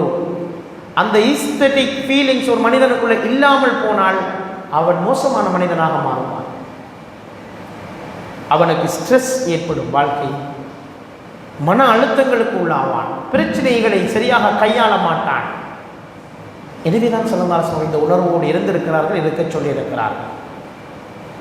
எந்த அளவுக்கு நாம் அஸ்ஸாலி ரஹ்மத்துல்லாஹி அவர்கள் தன்னுடைய இஹ்யா உலூமுத்தீனிலே இந்த செய்தியை பதிவு செய்கிறார். வேறு ஹதீஸ் கிரந்தங்களிலும் பதிவாக இருக்கக்கூடிய ஒரு செய்தி. ஜாபிர் இப்னு சமுரா ரலியல்லாஹு தஆலா அவர்கள் அறிவிக்கிறார்கள், ரசூலுல்லாஹி ஸல்லல்லாஹு அலைஹி வஸல்லம் அவர்களுக்கு முன்னால் அவருடைய தோழர்கள் சஹாபாக்கள் கவிதை படிப்பார்கள். ஜாஹிலிய காலத்திலே நடந்த விஷயங்களை எல்லாம் சொல்லி ஸல்லல்லாஹு அலைஹி வஸல்லம் அவர்களுடைய நடைமுறையிலே ரசூலுல்லாஹ்வுக்கு முன்னால் கவிதை பாடக்கூடியவர்கள் இருந்திருக்கிறார்கள். ஜாஹிலிய கால சிந்தனைகளை முன்வைத்து, ஜாஹிலிய கால சிந்தனை என்று சொன்னால் ஜாஹிலிய காலத்தில் நடந்த சம்பவங்களை முன்வைத்து அவர்கள் பேசி இருக்கிறார்கள். அப்படியான சந்தர்ப்பங்களில் கூட நபிகள் ஸல்லல்லாஹு அலைஹி வஸல்லம் அவர்கள் கோவப்பட்டு, இது என்ன ஜாஹிலிய கால விஷயங்களை வைத்துக்கொண்டு நீங்கள் ஏசவில்லை, துரத்தவில்லை என்று. அது நல்ல சிந்தனையாக இருந்தால், அனுமதிக்கக்கூடிய விஷயமாக இருந்தால் நபி ஸல்லல்லாஹு அலைஹி வஸல்லம் அவர்கள் அதனை அனுமதித்தே இருக்கிறார்கள். சில ஹதீஸ்களிலே பதிவு செய்யப்பட்டிருக்கிறது, நபிகள் நாயகம் ஸல்லல்லாஹு அலைஹி வஸல்லம் அவர்கள் தன் சிரித்தார்கள் என்று ஹதீஸ்களிலே வந்திருக்கு. அப்போ புன்னகை பூத்தார்கள் மாத்திரமல்ல, சவுண்ட் வராமல் சிரித்தது மாத்திரமல்ல, ஸல்லல்லாஹு அலைஹி வஸல்லம் அவர்கள் கடை வைப்பட்கள் என்ன, இந்த கொடுப்பு பள்ளி இது தெரிகின்ற அளவுக்கு நபிகள் நாயகம் ஸல்லல்லாஹு அலைஹி வஸல்லம் அவர்கள் வாயை சஹீஹான ஹதீஸ்கள் காணப்படுவதை நாங்கள் பார்க்கிறோம். அது பல்வேறு சுவாரஸ்யமான சம்பவங்களிலே நபி அவர்கள் சிரித்திருக்கிறார். அதுதான் நாங்கள் அடுத்ததாக பார்க்க போகிறோம். அந்த சுவாரஸ்யமான சம்பவங்கள், அழகான சம்பவங்கள். அப்போ ரசூலுல்லாஹி ஸல்லல்லாஹு அலைஹி வஸல்லம் ஒரு இறை தூதராக இருந்தார்கள், ஆன்மீகவாதியாக இருந்தார்கள், தொழுகை நடத்தினார்கள், மறுமையை பற்றி பேசினார்கள், தன்னுடைய சால்வை கீழே விழுகின்ற அளவுக்கு அழுது பிரார்த்தனை செய்தார்கள், கண்ணீர் மல்க துஆ செய்திருக்கிறார்கள், ஆனால் சிரித்திருக்கிறார்கள். ஆகவே சிரிப்பு அழுகையின் எதிரி கிடையாது. சிரிப்பதால் மனிதனுடைய ஆன்மீகம் பலவீனப்பட்டு விட்டது என்பது கிடையாது. சிரிப்பு மனிதனுடைய இயல்பு. சிரிப்பும் அழுகையும் உற்ற தோழர்கள். சந்தர்ப்பங்களில் சிரிக்க வேண்டும், சிரிக்கவே கூடாது, சிரிப்பதே கூடாது என்று சொல்லுகின்ற அந்த வாதத்தை, துறவரத்தை இஸ்லாம் ஒருபோதும் எங்களுக்கு அங்கீகரிக்கவில்லை என்பதை நாங்கள் பார்க்கின்றோம். எந்த அளவுக்கு சிரித்திருக்கிறார்கள்? கஅப் இப்னு மாலிக் ரலியல்லாஹு தஆலா அவர்கள் அறிவிக்கக்கூடிய செய்தி புகாரியிலே முஸ்லிமிலே பதிவாயிருக்கிறது. நபி அவர்களுக்கு சந்தோஷம் ஏற்பட்டு விட்டால் அவர்களது முகத்திலே ஒளி வீசுகின்ற அளவுக்கு சிரிப்பார்கள். அந்த ஒளி எங்களுக்கு எப்படி தெரியும் என்றால், பௌர்ணமி நிலவின் ஒரு துண்டு பிரகாசிப்பது போல எங்களுக்கு தெரியும் என்று சொன்னார். கஅப் இப்னு மாலிக் ஒரு கவிஞர், அதனால தான் அப்படி எழுதியிருக்கிறார். அந்த ரிவாயத்தை அவர் அப்படி சொல்லுகின்றார். அவர் ஒரு கவிஞராக இருந்தவர் ரசூலுல்லாஹ்வுடைய காலத்தில். கஅப் இப்னு மாலிக் ரலியல்லாஹு தஆலா அவர் அறிவிக்கின்ற இந்த செய்தியில் எப்படி சொல்கிறார்கள்? ரசூலுல்லாஹி ஸல்லல்லாஹு அலைஹி வஸல்லம் அவர்களுக்கு சந்தோஷம் வந்தால் அந்த சந்தோஷத்தில் அவருடைய முகம் ஒளி வீச ஆரம்பித்து விடும். அந்த ஒளி எப்படி இருக்குமென எங்களுக்கு பார்க்கறதுக்கு பௌர்ணமி நிலவிலே ஒரு துண்டு உடைந்து வந்து எங்களுக்கு முன்னால் பிரகாசிப்பது போல இருக்கும்னு சொன்னால் எப்படி கவிதை! கவிதை கவிதை கலந்த ஒரு ஹதீஸ், ரசூலுல்லாவை வர்ணித்து சொல்லுகின்ற ஒரு ஹதீஸ். அவருடைய முகம் அவ்வளோ பிரகாசம், அவ்வளோ சிரிப்பு, பார்த்தாலே ஒரு சந்தோஷம். ஒரு பௌர்ணமி நிலவை பார்க்குறதுக்கு ஏன் போகிறோம்? ஒரு போயா டேண்டா ஏன் பீச்சுக்கு போகிறது, பௌர்ணமியை பார்க்குறது, அதில் ஒன்று கூடுறது, அதில் வெளிச்சத்தை ரசிக்கிறது, நிலாவை காட்டுறது, பார்க்குறது ஏன் பார்க்க? அதை பார்த்த ஒரு மனசுக்கு ஒரு சந்தோஷம். ரசூலுல்லாவுடைய முகத்தை பார்த்தால் சஹாபாக்களுக்கு சந்தோஷம் ஏற்பட்டது. அப்படிப்பட்ட ஒரு அழகான முகம் அவர்களிடத்தில் இருந்தது என்பதைத்தான் அவர்கள் சொல்கிறார்கள். எனவே பல மார்க்க பிரச்சாரர்கள் செய்த ஒரு தவறான விடயம் என்னவென்றால், இவ்வளவு அழகான ஒரு சீராவை, ரசூலுல்லாவுடைய இந்த சிரிப்பும் மகிழ்ச்சியும் புன்னகையும் நிறைந்திருந்த ஒரு சீராவை யுத்தமும் இரத்தமுமாக காட்டிய மோசமான ஒரு விஷயத்தை இஸ்லாமிய பிரச்சாரகர்கள் தான் செய்தவர்கள். பொதுமக்கள் செய்யல இந்த தவறு, மார்க்க பிரச்சாரகர்கள் தான் செய்த. ரசூலுல்லாவுடைய வாழ்க்கையில் நடந்த யுத்தங்கள் பேசப்பட வேண்டும், அதை பேசக்கூடாது நான் சொல்லுறேன். அதை அந்த அளவில் வைத்துத்தான் பேசணும். ரசூலுல்லாஹி ஸல்லல்லாஹு அலைஹி வஸல்லம் அவர்கள் தண்டனைகள் கொடுத்திருக்கிறார்கள். எத்தனை பேருக்கு கொடுத்தார்கள் என்று எண்ணி சொல்லுகின்ற அளவுக்கு சீராவிலே மிக தெளிவாக இருக்கிறது. ஆனால் மன்னித்தவர்களுடைய பட்டியல் மிக நீளம். சொல்லுதா, தண்டித்தவர்கள் பெருசா கூடையா, மன்னித்தவர்கள் கூடையான்னு பார்த்தால் மன்னித்தவர்களுடைய பட்டியல் மிக நீளம். தண்டித்தவர்கள் ஒரு சிலர்.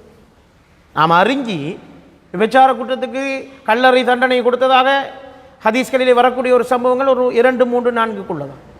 That's one. மதம் மாறியதுக்காக யாராவது கொலை செய்ய, மதம் மாறியதுக்காக மாத்திரம் கொலை செய்யப்பட்டவர்கள் யாருமே கிடையாது. அவர்கள் வேறு குற்றங்களோடு சம்பந்தப்பட்டவர்களாக இருந்ததால் ஒரு அரசியல் அடிப்படையில் நாட்டுக்கு துரோகம் செய்தவர்கள் அடிப்படையில் அவர்களுக்கு தண்டனை விதிக்க 1-2 பேர் மாத்திரம்தான். ஆனால் இஸ்லாமிய வரலாற்றிலே ரசூலுல்லாஹி ஸல்லல்லாஹு அலைஹி வஸல்லம் அவர்கள் மன்னித்த மனிதர்கள், அருள் பாலித்தவர்கள், உதவி செய்தவர்கள் என்ற ஒரு பெரிய பட்டியல் இருக்கிறது. அதனை நாங்கள் பேச மறுத்ததன் விளைவுதான் நாங்கள் இதனை கண்டுகொண்டிருக்கிறோம். இப்பொழுது ஒரு சம்பவத்தை பார்ப்போம். ஒரு சுவாரஸ்யமான சம்பவம். நபிகள் நாயகம் ஸல்லல்லாஹு அலைஹி வஸல்லம் அவர்கள் சிரித்த சம்பவங்கள், ஏராளமான சம்பவங்கள் ஹதீஸ்களிலே பதிவாகிறது. அதில் முதலாவது சம்பவத்தை பார்ப்போம்.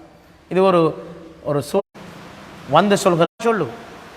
அப்போது அவர் சொன்னார், யா ரசூலல்லாஹ், நோன்பு நோற்ற நிலையில் நோன்பை நான் முறித்து விட்டேன். எப்படி முறித்து விட்டேன்? மனைவியோடு சேர்ந்ததன் மூலம் நோன்பை முறித்து விட்டேன். இதான் அவர் சொன்ன விஷயம். இதுக்கு என்ன தண்டனை? குர்ஆன் சொல்லுது, மூன்று ஃபிதியாக்களை நாங்கள் இதுக்கு ரசூலுல்லாஹி ஸல்லல்லாஹு அலைஹி வஸல்லம் கற்றுத் தந்திருக்கிறார்கள். முதலாவது, இவ்வாறு ஒருவர் நோன்பை முறித்தால், சாதாரணமாக சாப்பிட்டு உணவை முறிக்கிறது வேறு, மனைவியோடு சேர்ந்து நோன்பை முறிப்பது வேறு. மனைவியோடு சேர்ந்து மனைவியோட கணவனோடு ஒருவர் சேர்ந்து நோன்பை முறித்தால் அவர்களுடைய முதலாவது தண்டனை ஒரு அடிமையை விடுதலை செய்ய வேண்டும். அதற்கு அவருக்கு சக்தி இல்லை என்று சொன்னால் 60 நாட்கள் தொடர்ச்சியாக நோன்பு பிடிக்க வேண்டும். ஷஹ்ரைனி முத்ததாபியைன், தொடர்ச்சியாக 2 மாதங்களுக்கு நோன்பு பிடிக்க வேண்டும். தொடர்ச்சியாக 2 மாதங்களுக்கு நோன்பு பிடிக்க வேண்டும். இது அவர்களுக்கு சொல்லப்படுகின்ற அடுத்த தண்டனை. மூன்றாவது விடயம், இதுவும் அவருக்கு இயலாது விட்டால் 60 ஏழைகளுக்கு உணவளிக்க வேண்டும். இதுதான் தண்டனை. இப்போது இந்த மனிதர் வருகிறார். யா ரசூலல்லாஹ், நான் அழிந்து விட்டேன், அழிந்து விட்டேன் என்று வருகிறார். அப்போ ஸல்லல்லாஹு அலைஹி வஸல்லம் அவர்கள் சொல்கிறார், ரைட், நீ ஒரு அடிமையை விடுதலை செய். அப்போ அந்த மனிதர் சொல்கிறார், யா ரசூலல்லாஹ், நானே கிட்டத்தட்ட ஒரு அடிமை மாதிரி தான், எனக்கு எந்த வசதி வாய்ப்புகளும் கிடையாது, என்னிடம் அடிமைகள் எல்லாம் கிடையாது. அவ்வாறு இருக்கின்ற நிலையில் என்னை நீங்கள் அடிமையை விடுதலை செய்ய சொன்னால் நான் எங்கே போவது? என்கிட்ட அடிமைகள் எல்லாம் கிடையாது, வேறு ஆப்ஷன் சொல்லுங்கள், எனக்கு இது சரி வரா, எனக்கு இந்த தண்டனை சரி வரான்னு சொல்லுங்க. ரசூலுல்லாஹ், ரைட், ஓகே. 2வது தண்டனை, நீ 60 நாள் நோன்பு பிடிக்கும், அதுவும் தொடர்ந்து பிடிக்கும், ஒரு நாள் விடாமல் தொடர்ந்து பிடிக்கும், விட்டா திருப்பி முதல்ல 60 பிடிக்கும். ஓ, அதான் தண்டனை. அப்போ அந்த மனிதர் சொன்னார், யா ரசூலல்லாஹ், ஒரு நோன்பையே பிடிச்சிக்கலாம், டவுட்டு போட்டு வந்திருக்கேன், என்ன போய் 60 நோன்பு பிடிக்க சொல்கிறீங்களே, இது எப்படி எனக்கு சாத்தியம்? ஒரு நோன்பிலேயே கட்டுப்பாடு இல்லாமல் தான் நான் என்னுடைய நோன்பை முறித்து விட்டு வந்திருக்கிறேன், என்னை 60 நோன்பு பிடிக்க சொன்னால் நான் எப்படி நோன்பு பிடிப்பது? என்னால் இது முடியாது, எனக்கு அடுத்த தண்டனையை சொல்லுங்க, இது சரி வராதுன்னு சொல்லிட்டார். ரசூலுல்லாஹி ஸல்லல்லாஹு அலைஹி வஸல்லம் சொன்னாங்க, அப்படியா, உனக்கு அதுவும் இல்லையா? 60 ஏழைகளுக்கு உணவளி. இந்த மனிதர் சொல்றார், யா ரசூலல்லாஹ், 60 ஏழைக்கு உணவளிக்கிறது, எனக்கே ஒரு வேளை சாப்பாடு கிடைக்கிறது கஷ்டம், நான் எங்கால் 60 ஏழைக்கு உணவளிக்கிறேன், வேறு ஆப்ஷன் சொல்லுங்க. அப்போ ரசூலுல்லாஹ் சொன்னாங்க, இதுக்கு மேலே ஆப்ஷன் இல்லை, இது 3 தான் ஆப்ஷன். அப்போ நீங்கள் தண்டனையை நிறைவேற்ற தான் என்ன செய்ய போகிறீங்க? அப்போ அவர் சொன்னால் என்னோட வசதி இல்லை, நான் கூட எப்படி என்ன செய்யணும், எனக்கு நீங்கள் உதவி செய்யணும்னு சொன்னாங்க. உடனே ரசூலுல்லாஹி ஸல்லல்லாஹு அலைஹி வஸல்லம் அவர்கள் தொழுகிறாங்க. தொழுது மௌனமாயிக்காங்க. அப்புறம் தொழுவிட்டு எழுப்பி சஹாபாக்களுக்கு மத்தியில் சொல்கிறாங்க, இந்த மனிதர் இப்படி ஒரு தவறை செஞ்சுட்டு வந்திருக்கிறார், ஒரு வித்யா கொடுக்கணும், கட்டாயம் கொடுக்கணும், இல்லாட்டி பாவமாக இருக்குது. ஸோ உங்கள்கிட்ட இருக்கிற பேரிச்சம்பழங்கள் உணவுகளை எடுத்துகிட்டு வாங்க, இவருக்காக நாம் கொடுப்போம், அவர் அதை கொடுத்து அவருடைய தண்டனையை நிறைவேற்றி கொள்ளட்டும்னு சொல்லியாச்சு. இப்போ எல்லா சஹாபாக்களும் வீடுகளுக்கு போய் பழங்களை எல்லாம் எடுத்துகிட்டு வாராங்க. எடுத்து ஒரு பெரிய கூடையில் நிரப்புறாங்க. ஒரு 60 பேருக்கு உணவளிக்கக்கூடிய அளவுக்கு பேரிச்சம்பழ கூடையில் பெரிய பேரிச்சம்பழங்கள் எல்லாம் நிரப்பியாச்சு. நிரப்பி போட்டு அந்த மனிதர்கிட்ட கொடுத்தாங்க. ரசூலுல்லாஹ் இன்னாங்க, இதை கொண்டுட்டு போய் எங்கேயாவது ஒரு ஏழை இருப்பார், அவரை தேடி கொண்டுட்டு போய் 60 பேருக்கு இதை உணவளிங்கன்னு சொன்னேன். அந்த மனிதர் சொன்னார், யா ரசூலல்லாஹ், அவர் சொன்ன வாசனத்தை பாருங்க, என்னை விட ஏழையாக இருப்பவருக்கு தானே தர்மம் செய்ய வேண்டும். மதீனாவிலே இந்த கருங்கற்கள் நிறைந்த 2 மலைகளுக்கு பகுதியிலே வசிக்கின்ற என்னுடைய குடும்பத்தை விட பரம ஏழைகள் யாரும் இல்லை, இது எனக்கே தர்மம் செய்யுங்கள் என்று ரசூலுல்லாஹி ஸல்லல்லாஹு அலைஹி வஸல்லம் அவர்கள் இப்போதோ தன்னுடைய கடைவாய்ப்பற்கள் தெரியும் வரைக்கும் சிரித்தார். நமக்கே சிரிப்பு வருது அந்த மனுஷன் நிலைமையை பார்த்து. ரசூலுல்லாஹும் தாங்க இல்லாமல் சிரித்தான். யாரெல்லாம் இந்த மனுஷன் என்று சொல்லி, அவரே தவறை செய்து விட்டு, அவரே தண்டனையும் கேட்டு வந்து விட்டு, ஒவ்வொரு தண்டனையாக கேட்டுவிட்டு, சதக்கா செய்யறதுக்கு ஆக்கள் எல்லாம் சேர்ந்து சதக்காவை கொடுத்தோடனே அதையும் எனக்கே தாங்கள் என்று கேட்கிற அந்த மனிதரை பார்த்து ஸல்லல்லாஹு அலைஹி வஸல்லம் அவர்கள் கோபப்படவில்லை, அவருக்கு ஏசவில்லை. உடனே சொன்னார்கள், இது உங்களுக்கு தான், நீங்களும் உங்களுடைய குடும்பங்களும் கொண்டு போச்சு. இதுதான் சொல்ற, கரும்பு தின்று கைக்கூலியும் வாங்குறேன்னு சொல்லி அவர் நோன்பையும் விட்டு அதுக்குரிய பரிகாரமும் செஞ்சு அவருடைய குடும்பத்துக்கு 60 நாளைக்குரிய சாப்பாடும் கிடைச்சு. இந்த சம்பவம் தான் நான் சொன்ன புகாரியில் இந்த இவ்வளவு இடங்களையும் பதிவாகி வந்திருக்கு. இந்த சந்தர்ப்பத்திலே ரசூலுல்லாஹி ஸல்லல்லாஹு அலைஹி வஸல்லம் அவர்கள் கடைவாய்ப்பற்கள் தெரியும் அளவுக்கு சிரித்தார்கள் என்று வந்திருக்கிறது. அப்போ பாருங்க, எவ்வளவு ஒரு சொஃப்டான மார்க்கம் இஸ்லாம், எவ்வளவு சொஃப்ட். அப்போ இந்த தண்டனைகளா, இது தண்டனையா இது இவரை கொடுத்தது, எவ்வளவு மன்னிப்பு, எவ்வளவு கருணை இதில் இருந்திருக்கிறது என்பதை நாங்கள் பார்க்கக்கூடியதாக இருக்கிறது. இதுதான் இந்த முதலாவது சம்பவம். ரசூலுல்லாஹி ஸல்லல்லாஹு அலைஹி வஸல்லம் அவர்கள் சிரித்த இந்த சம்பவம் உண்மையில் எல்லோருக்கும் ஒரு படிப்பினையான ஒரு சம்பவம். குற்றவாளிகளை கூட, குற்றம் செய்தவர்களை கூட ஸல்லல்லாஹு அலைஹி வஸல்லம் அவர்கள் எவ்வளவு கருணை கண் கொண்டு பார்த்திருக்கிறார்கள் என்பதற்கு இந்த சம்பவம் மிகப்பெரிய ஒரு ஆதாரமாக இருப்பதை நாங்கள் பார்க்கலாம். இரண்டாவது சம்பவம், நபிகள் நாயகம் ஸல்லல்லாஹு அலைஹி வஸல்லம் அவர்கள் ஒரு போராட்டத்திலிருந்து திரும்பி வருகிறார்கள். அப்போது காற்று பலமாக அடித்து கொண்டிருக்கிறது. ஆயிஷா ரலியல்லாஹு தஆலா அவர்களுடைய வீட்டிலே இருந்த அலுமாரியிலே இருந்த திரை அப்படியே விலகி காற்றுக்கு ஆடுது, இப்படி ஆடு. அப்போ ஆயிஷா ரலியல்லாஹு அவர்கள், உங்களுக்கு தெரியும், ஒரு சிறிய வயதில் அவர்கள் திருமணம் செய்யப்பட்டிருந்தார்கள். அது எத்தனை வயது என்பதில் கருத்து வேறுபாடுகள் இருக்கிறது. எப்படியோ ஒரு இளவயது பெண்ணாக அவர்கள் இருந்தார்கள். எனவே அவர்கள் தன்னுடைய ஓய்வு நேரங்களில் பொம்மைகளை வைத்து விளையாடக்கூடியவர்களாக இருந்தார்கள். பொம்மைகளை வைத்து, உருவ பொம்மைகளை வைத்து ஆயிஷா ரலியல்லாஹு தஆலா அவர்கள் விளையாடக்கூடியவர்களாக இருந்தார்கள். இது அபூதாவுதிலே பதிவாயிருக்கிற ஹதீஸ். இதை மாதிரி பல ஹதீஸ் புகாரியிலே, முஸ்லிமிலே பதிவாயிருக்கிறது. அப்போது ஸல்லல்லாஹு அலைஹி வஸல்லம் அவர்களுக்கு அந்த உருவ பொம்மை தெரிகிறது. உருவ பொம்மை அந்த காற்றுக்கு திரை விலகின உடனே அந்த உள்ளுக்கு இருக்கிற பொம்மையெல்லாம் விளங்கு. அப்போ ரசூலுல்லாஹி ஸல்லல்லாஹு அலைஹி வஸல்லம் ஆயிஷா நாயை பார்த்து கேட்குறாங்க, என்ன இதெல்லாம் அலுமாரிகளை பூட்டி வச்சுக்கிறீங்க, எனக்கு தெரியாமல்.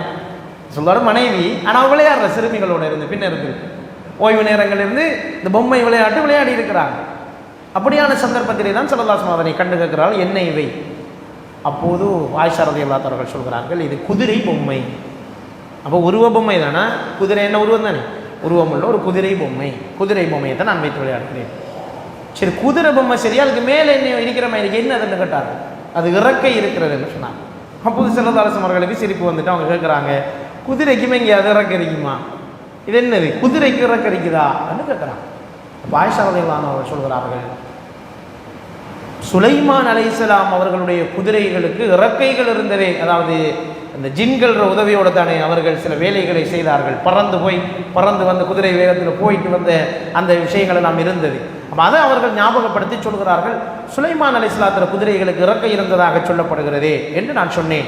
அப்போது ஸல்லல்லாஹு அலைஹி அவர்கள் சிரித்து விட்டார்கள். அவருடைய சிரிப்பு பொத்து கொண்டு வந்தது, அடக்க முடியாமல் சிரித்து விட்டார்கள். என்னுடைய இந்த பதிலை கேட்டு அவர்கள் சிரித்தார்கள், கடைவாய்ப்பற்கள் தெரியும் அளவுக்கு சிரித்தார்கள் என்று வரக்கூடிய இந்த செய்தியை நாங்கள் பார்க்கிறோம்.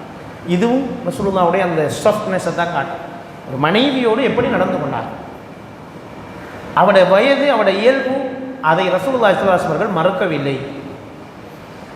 கல்யாணம் முடிச்சுட்டேன், உனக்கு என்ன விளையாட்டு வண்டி கிடக்கு, உண்மை மாளும் அலுமாரிக்குள்ளே ரெண்டு கேட்க இல்லை. இயல்பாக அவர்கள் விளையாடுவதை ஸல்லல்லாஹு அலைஹி வஸல்லம் விரும்பி இருக்கிறார். எந்த அளவுக்குன்னா ரசூலுல்லாஹ் வீட்டு சில நேரத்தில் ரசூலுல்லாஹ் வருவாங்க, ஒரே கூட்டம். யாரோட கூட்டம்? ஆயிஷா ரலியல்லாஹு அன்ஹா கூட்டம். அந்த சஹாபி பொம்பளைகள் எல்லாம் ஒன்று கூடி இந்த விளையாட்டு விளையாடி கொண்டு இருக்கிறாங்க. ரசூலுல்லாஹ் வந்த அந்த அமரம் ஆண்களாக பிச்சுட்டு ஓடுவார், பக்கத்தில் ஓடுவார். அப்போ ரசூலுல்லாஹி ஸல்லல்லாஹு அலைஹி வஸல்லம் அவர்களை அழைத்து இருக்கிறார். நீங்கள் ஓடவான இருந்து விளையாடுங்க, நான் ஒன்றும் சொல்ல மாட்டேன், நீங்கள் இருந்து விளையாடுங்கன்னு அழைத்து இருக்கிறார். அப்போ எப்படி ஒரு அழகான ஒரு பெருந்தன்மையோட வாழ்க்கை! ஒரு மனைவி தனக்கு அந்த கடமைகள் இருக்கும், ஆனால் அவருடைய இயல்பை ஸல்லல்லாஹு அலைஹி வஸல்லம் அவர்கள் மறக்கவில்லை.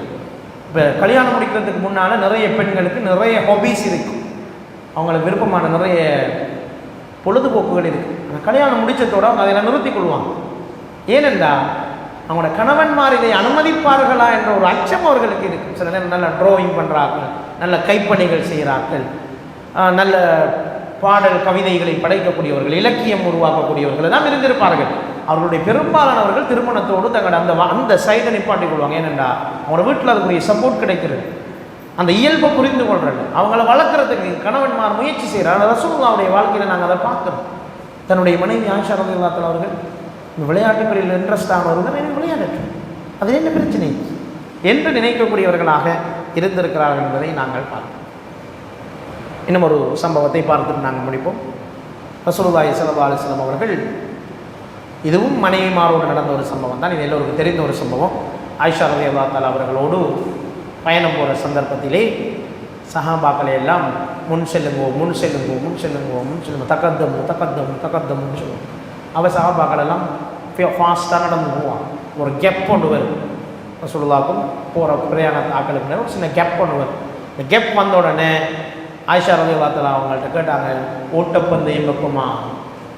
எங்கே போவுங்க? யுத்தத்துக்கு போவுங்க. யாரோட? இது கதவை மூடிட்டு ரூமுக்குள்ளே நடந்த சம்பவம் இல்லை, பகிரங்கமாக பொது வழியில் நடந்த சம்பவம். மனைவிட்ட கேட்குறாங்க, வாங்க ஓட்ட போட்டு வச்சு பார்ப்போம், ரேஸ் வச்சு பார்ப்போம், வாங்க யாருக்கு கிளம்பு ஓடி பார்ப்போம் பாருங்களா என்று மனைவிட்ட கேட்குறாங்கன்றா அந்த லைஃப்பை பாருங்கள், ஒரு சமநிலை, ஒரு பேலன்ஸ். போகிறது ஏதோ ஒரு முக்கியமான யுத்தத்துக்கோ ஒரு படையெடுப்புக்கோ போய் கொண்டிருக்கிறாங்க, அந்த நேரத்தில் மனைவியோட ஒரு சந்தோஷம்,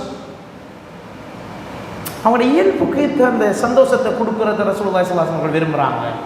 உடனே சொல்கிறாங்க, வாங்க ஓட்டப்பந்தயம் வச்சு பார்ப்போம். ஓட்டப்பந்தயம் வச்சாச்சு.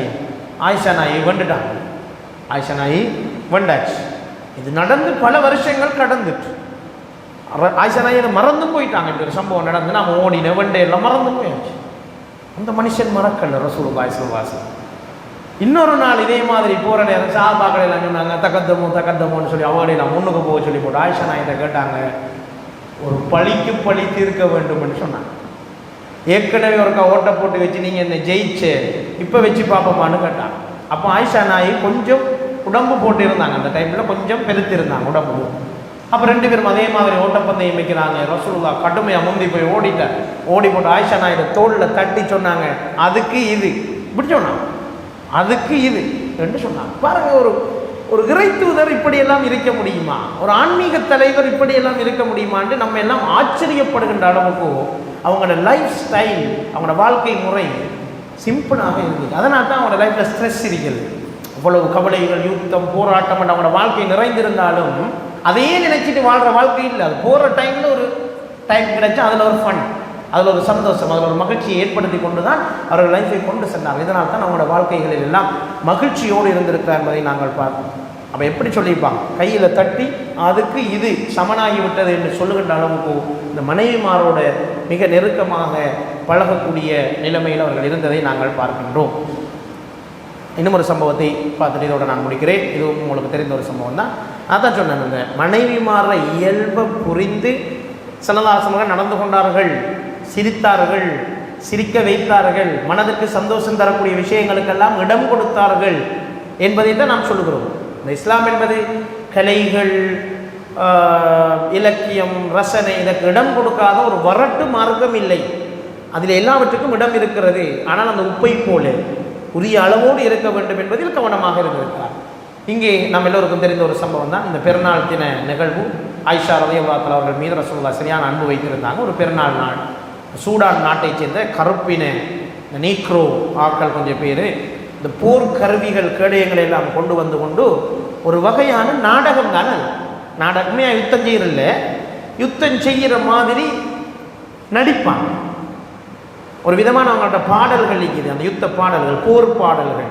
அந்த போர் பாடல்களை பாடி பாடி யுத்தம் செய்வது போன்று பாசாங்கு செய்து நடிப்பார்கள். கிட்டத்தட்ட ஒரு டிராமா, நம்ம பார்க்குற ஒரு நாடக காட்சி போன்ற ஒரு விஷயம் தான் இது. ரசூலுல்லாஹ் காலத்திலே நடக்கிறது.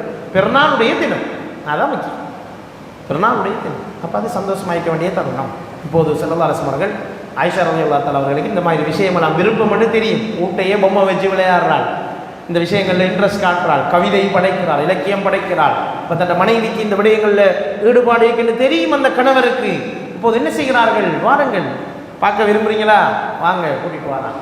தன்னுடைய வீட்டுக்கு முன்னாலே நின்று எப்படி ஆயிஷா நாயை சொல்கிறாங்க, என்னுடைய கண்ணமும் ரசூலுல்லாஹ்வுடைய கண்ணமும் ஒன்றை ஒன்று ஒட்டி கொண்டிருந்த நிலையில் நான் அவர்களுக்கு பின்னால் இருந்து இதனை பார்த்து ரசித்து கொண்டிருந்தேன். ரசூலுல்லாஹ் இப்படி முன்னுக்கு நிற்கிறாங்க, ஆயிஷா நாய் பின்னால் நிற்கிறா.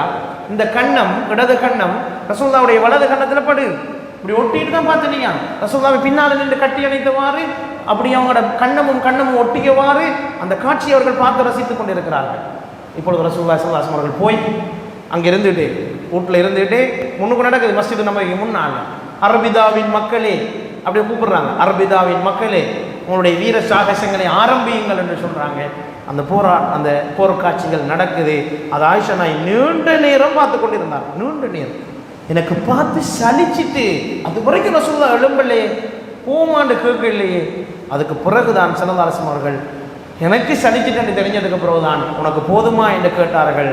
நான் ஆம் என்று சொன்னேன். அப்படி என்றால் நீ உள்ளே போ என்று என்னை அனுப்பி வைத்தார்கள் என்று சொன்னார்கள் என்றார். அந்த அளவுக்கு மனைவிமார்களுடைய அந்த உணர்வுகளை புரிந்து கொண்ட ஒரு உரை தூதராகத்தான் ஸல்லல்லாஹு அலைஹி வஸல்லம் வாழ்ந்தார்கள். இந்த கலைகளுக்கு, இந்த விடயங்களுக்கெல்லாம் அவர்கள் இடம் கொடுத்தார்கள் என்கின்ற இந்த சம்பவங்களை தான் இப்போது நாங்கள் பார்த்திருக்கிறோம். அப்போ இதிலிருந்து நாங்கள் விளங்கிக் கொள்கின்ற ஒரு விஷயம் என்ன என்றால், ஸல்லல்லாஹு அலைஹி வஸல்லம் அவர்களுடைய லைஃப் ஒரு மகிழ்ச்சிகரமான லைஃபாக தான் இருந்துச்சு. சந்தோஷம் அவங்களோட வாழ்க்கையில் நிறைந்தது. அது அவங்க தான் உருவாக்கி கொண்டாங்க அந்த சந்தோஷங்கள். இப்போ நினைச்சிருந்தா என்ன சொல்லிக்கலாம், அது ஆம்பளையில் விளையாடுற விளையாட்டு, உனக்கு என்ன தேவை, நீ விட்டு இருந்து வேலையை பாருன்னு சொல்லியிருக்கலாம். அப்படி சொல்லுங்க ரசூலுல்லாஹ், வாங்க பாப்பம் என்று கூட்டிகிட்டு போய் கன்னத்துக்கு கன்னத்தை வச்சு அவங்கள கூட்டிகிட்டு போய் அழுக்கும் வரைக்கும் காட்டி ரசிச்சிருக்கிறார்கள் என்று சொன்னால், ரசிக்கப்பட்டு இருக்கிறார்கள் சொன்னால், எந்த அளவுக்கு ஒரு பொறுமையான கணவராக மனைவிமாரோடு அவர்கள் நடந்து கொண்டிருக்கிறார் என்பது இதில் வந்து கற்றுக்கொள்கிறோம். அடுத்தது அவங்களோட சாஃப்ட்னஸை நாங்கள் பார்க்குறோம். யாரோடையும் தன்னை பெருமையாக நினைத்து கொள்கின்ற அளவுக்கு அவங்க நடந்து கொள்ளல, இயல்புகளை புரிந்து நடந்து கொண்டிருக்கிறார். யாரோடு எப்படி பேச வேண்டும், யாரோடு எப்படி நடந்து கொள்ள வேண்டும் என்று விளங்கி செய்திருக்கிறார்கள். எல்லாவற்றையும் ஷோர்ட்டாக சொல்கிறாங்க, அழகியலுக்கு முதன்மை இடம் கொடுத்தார். அழகியல் உணர்ச்சி அவங்களுடைய எப்போதும் இருந்தது. இந்த இலக்கியம், ரசனை, பாடல், கவிதை, நகைச்சுவை இதெல்லாம் கலந்ததாகத்தான் ஸல்லல்லாஹு அலைஹி வஸல்லம் வாழ்க்கை இருந்ததே தவிர எந்நேரமும் அசாக்கோலை எடுத்துக்கொண்டும் பயான் பண்ணி கொண்டும் அடுத்தவர்களை பயங்காட்டி கொண்டும் எந்த நேரமும் நரகத்தை பற்றியே பேசிக்கொண்டும் எந்த நேரமும் மரணத்தை பற்றியே நினைத்து கொண்டும் அவர்கள் வாழவில்லை. இப்படி நிகழ்வுகள், விளையாட்டுகள், பாடல்கள், புத்தகத்தில் போகும்போது பாட்டு, பெருநாள் தினம் வந்தால் விளையாட்டு, மனைவியோடு பொம்மை விளையாடுவதை ஆதரித்தார்கள். இப்படித்தான் அவர்களுடைய வாழ்க்கை பேலன்ஸான ஒரு பர்சனாலிட்டியாக ரசூலுல்லாஹி ஸல்லல்லாஹு அலைஹி வஸல்லம் அவர்கள் இருந்திருக்கிறார் என்பதை நாங்கள் இந்த வரலாறுகள் என்று அறிந்து கொள்ளலாம். எனவே ஸல்லல்லாஹு அலைஹி வஸல்லம் அவருடைய சீராவை மீண்டும் எழுத வேண்டும். அவர்களுடைய வரலாற்றை இப்படி சுவையான விடயங்கள் பல சீரா நூல்களில் கிடையாது. ஆங்காங்கே சில சம்பவங்களாக, ஹதீஸ்களாக இருக்கிறது. ஒரு தொகுப்பாக நபிகள் நாயகம் ஸல்லல்லாஹு அலைஹி வஸல்லம் அவர்களை இவ்வாறு தலைப்பு ரீதியாக கட்டாயம் சமூகத்துக்கு, தமிழ் பேசும் உலகத்துக்கு, அரபு உலகத்தில் எழுதப்பட்டிருக்கிறது, தமிழ் பேசும் உலகத்துக்கு கட்டாயம் இந்த ரசூலுல்லாஹி ஸல்லல்லாஹு அலைஹி வஸல்லம் அவர்களை அறிமுகப்படுத்த வேண்டிய தேவையில் இருக்குது. இதையெல்லாம் ஒரு நன் முஸ்லீம் வாசித்தா, முஸ்லீம் அல்லாதவர்கள் இந்த சம்பவங்களை எல்லாம் படித்தா, இதனுடைய விளக்கத்தோடு படித்தா உண்மையாக அவங்களோட உள்ளத்துலன்னா ரசூலுல்லாஹ் பற்றி ஒரு நல்ல எண்ணம் வருது. எவ்வளோ அழகான ஒரு தூதராக அவர்கள் வாழ்ந்திருக்கிறார்கள், எவ்வளோ பேலன்ஸாக இந்த விஷயத்தை பார்த்திருக்கிறார்கள், பெண்களுடைய விஷயத்தில் எப்படி கௌரவமாக நடந்து கொண்டிருக்கிறாங்க என்றெல்லாம் அவர்கள் நினைத்து இஸ்லாத்தின் பக்கம் கவரக்கூடிய ரசூலுல்லாஹ்வை ஒரு நல்ல ஒரு யூனிவர்சல் மெசஞ்சர், ஒரு சர்வதேச, ஒரு உலகளாவிய தூதராக ஏற்றுக்கொள்ளக்கூடிய ஒரு சந்தர்ப்பம் இருக்குது. ஆனால் நாங்கள் இப்படி அறிமுகப்படுத்துவது இல்லை என்பதுதான் குறைபாடு. ஆகவே இன்ஷா அல்லாஹ் இந்த ரமலானை நாங்கள் ரசூலுல்லாஹ்வை கற்றுக்கொள்வதற்காக ஒதுக்கி இருக்கிறோம். அவர்கள் இதை கற்க உண்மையாக நம்முடைய உள்ளத்தில் என்ன ஏற்படும், ரசூலுல்லாஹ் மீது ஒரு பற்றி ஏற்படும். அந்த ரசூலுல்லாஹ் மீது ஒரு நேசம் அதிகரிக்கும். ஒவ்வொரு சம்பவம், ஒவ்வொரு ஹதீஸும் நம்மளோட உள்ளத்தில் அவங்கள பற்றின பெருமிதத்தையும் அவங்கள பற்றின அந்த நம்ம வச்சிருந்த அந்த எண்ணப்பாடையும் உயர்த்தி கொண்டே போகும். எனவே தான் கற்றுக்கொள்வோம், கற்றுக்கொள்வோம் இன்ஷா அல்லாஹ். இன்னும் நாளை அமர்விலே இன்னும் பல சம்பவங்கள் இருக்கிறது. ஸல்லல்லாஹு அலைஹி வஸல்லம் அவர்கள் நகைச்சுவையோடு கலந்து பேசிய சம்பவங்கள், இவ்வாறு மனிதர்களோடு சிரித்து பேசிய சம்பவங்கள், அல்லாஹ் சிரித்ததாக வந்த ரசூலுல்லாஹ் சொன்ன ஹதீஸுகள் என்று பல விஷயங்கள் இருக்கிறன. அவற்றையெல்லாம் இன்ஷா அல்லாஹ் நாளையும் நாங்கள் தொகுத்து நோக்குவோம் இன்ஷா அல்லாஹ். இந்த கையேடுகள் வழங்கப்படவில்லை இன்ஷா அல்லாஹ். நாளைய தினம் உங்களுக்கு இதுவரைக்கும் நடந்த 2 கையேடுகள் மட்டும்தான் கிடைச்சது, டியூட்ஸ். இன்ஷா அல்லாஹ் அதில் மிகுதி பகுதி டியூட்டை நாளை அமர்வில்லை இன்ஷா அல்லாஹ் தருவதற்கு முயற்சிக்கின்றோம். எனவே வல்ல அல்லாஹ் தஆலா நபிகள் நாயகம் ஸல்லல்லாஹு அலைஹி வஸல்லம் அவருடைய வாழ்க்கையை கற்று அவர்களைப் போல அவர்களை பின்பற்றி வாழக்கூடிய பாக்கியத்தை எனக்கும் உங்களுக்கும் நசீபாக்குவானாக. வாஹிரு தஅவானா அல்ஹம்துலில்லாஹி ரப்பில் ஆலமீன். வஸ்ஸலாமு அலைக்கும் வரஹ்மத்துல்லாஹி வபரகாத்துஹு. சுப்ஹானக்கல்லாஹும்ம வ பிஹம்திக அஷ்ஹது அல்லா இலாஹா இல்லா அன்த அஸ்தக்ஃபிருக வ அத்தூபு இலைக். அஸ்ஸலாமு அலைக்கும் வரஹ்மத்துல்லாஹி வபரகாத்துஹு.